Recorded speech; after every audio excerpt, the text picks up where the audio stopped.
ఒకని మీదనొకడు సనగకుడి. యాకోబు 5:9. ఈ కడవరి గడిలో మనుషులలో ప్రేమ చల్లారిపోయి అనేకులు దేవునికి వ్యతిరేకులవుతున్నారు.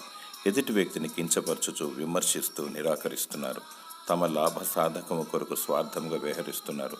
ధర్మ విరోధులు, భక్తిహీనులు, అవిధేయులు, పాపిష్టివారు, అపవిత్రులు, మతదూషకులు, పితృహంతకులు, మాతృహంతకులు, నరహంతకులు, వ్యభిచారులు, పురుష సంయోగులు, మనుష్యచోరులు, అబద్ధికులు, అప్రమాణికులు మరియు చీకటి సంబంధులందరూ దేవునికి అవిధేయులుగా జీవిస్తూ దేవుని రాకడలో తీర్పుకు లోనై నాశనానికి గురి అవుతున్నారు. నీవు ఇలాంటి కోవలో ఉన్నావా? జాగ్రత్త. ఒకరి మీదనొకడు సనుగు కొనకుడి. క్రీస్తు కలిగిన మనస్సును కలిగి ప్రభు దృష్టిలో నిందారహితంగా జీవించుము. ప్రభు అయిన యేసుక్రీస్తు రానైనాడు. పశ్చాత్తాపముతో, పరిశుద్ధతతో దేవుని కొరకు నమ్మకముగా జీవించుము.